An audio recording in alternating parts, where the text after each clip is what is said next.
خیال اس بعد نہیں کرے سارے ملنے والے کہ عملی طور پہ تبدیلی آنی چاہیے، عملی طور پہ تبدیلی آنی چاہیے دوستو۔ اس دن نہیں ہر چیز نہیں سامنے ہوگی بندے دنیا جی نے جو کچھ کیتا ہے۔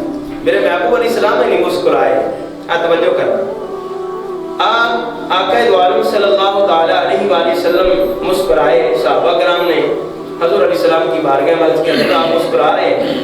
تو میرے محبوب علیہ السلام نے آج میں یہاں بیٹھ کے میدان حشر کو دیکھ رہا ہوں، میدان حشر سامنے ہے اور وہاں اپنے رب کے سامنے بندہ جو گفتگو کر رہا ہے اپنے رب سے، میں اس کو سن کر آج مجھے ہنسی آ گئی۔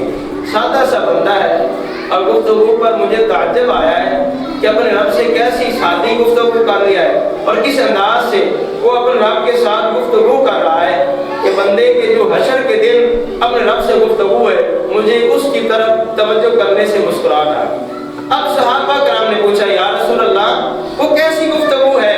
تو سنیے میرے محبوب علیہ السلام کے غلاموں، وہ مستقل وہ کیسی گفتگو ہے؟ بندہ کہتا ہے کہ میرے دوست سے نہ پوچھو، میرا دوست آج میرے خلاف ہے، میرے بھائی سے نہ پوچھو، یہ بھائی میرے خلاف باتیں کر رہا ہے، میں نے یہ گناہ نہیں کیا، میں نے یہ فلاں کام نہیں کیا، میں نے یہ فلاں نہیں کیا، یہ جھوٹ بول رہا ہے۔ سنو میرے محبوب علیہ السلام نے فرمایا کہ رب نے فرمایا کہ پھر کس سے گواہی لی جائے؟ تیری زبان سے لی جائے، تیرے ہاتھوں سے لی جائے، تیرے قدموں سے لی جائے؟ یہ بھی قرآن سے آپ کے سامنے بیان کر۔ دوستو سورۃ یاسین ہے، الیوم نختم علی افواہہم وتکلمنا ایدیہم وتشہد ارجلہم بما کانوا یکسبون۔ ہم قیامت کے دن منہ پر مہر لگا دیں گے، پھر کیا ہوگا؟ ہم سے بندے کے ہاتھ باتیں کریں گے، بندے کے ارجلہم ان کے قدم باتیں کریں گے۔ کس معاملے میں؟ بما کانوا یکسبون، جو کچھ بندے نے کسب سے کیا ہے، جو کمایا ہے، جو کچھ اس نے کیا ہے، یہ ساری باتیں کریں گے اور اس انداز میں کلام کریں گے، کوئی چیز بھی نہیں چھوڑیں گے۔ تو اللہ تعالیٰ فرماتا ہے اگر تم نے پتہ نہ چلتا تو قیامت کے دن یہ جاسوسی زہر ہوتی، پھر تمہیں بڑا افسوس ہوتا، کاش میں دنیا میں مجھے پتہ چل جاتا تو میں ان جاسوسوں سے بھی بچ جاتا، زمین سے بھی بچ جاتا، اپنے جسم سے بچ جاتا۔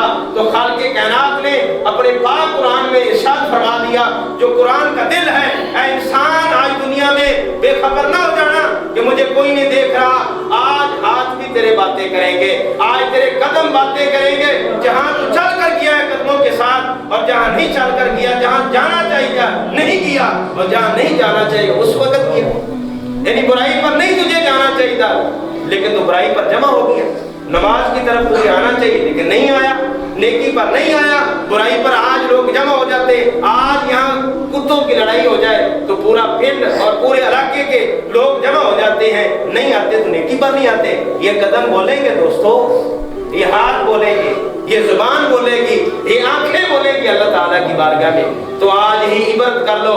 امام غزالی فرماتے ہیں انسان آج دنیا میں عبرت حاصل کر لے، یہ فانی زندگی ہے، یہ دنیا کی ہر چیز ناپائیدار ہے، یہ فانی ہے، یہ تو دھوکے میں آنے والی چیز ہے۔ اگر تو چاہتا ہے تیری آخرت بہتر ہو جائے، آج ہی اللہ تعالیٰ کی بارگاہ میں ڈر جا، اور ڈرنے پر تجھے ملے گا کیا؟ جو دنیا میں ڈر جاتا ہے کل قیامت کے دن رب ڈرائے گا نہیں، بے حساب جنت عطا۔ یہ قرآن کا پیسہ ہے۔ وَلِمَنْ خَافَ مَقَامَ رَبِّهِ جَنَّتَانِ سورۃ الرحمن ہے، اور تیسرا رکوع شروع ہو رہا ہے کہ جو اپنے رب کی بارگاہ میں حضور کھڑے ہونے سے ڈرتے ہیں، رب انہیں دو جنتیں عطا فرمائے۔ اللہ تعالیٰ کی بارگاہ میں دعا ہے خالق کائنات عمل کی توفیق عطا فرمائے۔ حضور نبی کریم صلی اللہ تعالیٰ علیہ وآلہ وسلم دے صدقے ساری عملی زندگی میں اللہ تعالیٰ خوبصورت اور بہتر بنائے۔ وآخر دعوانا الحمدللہ۔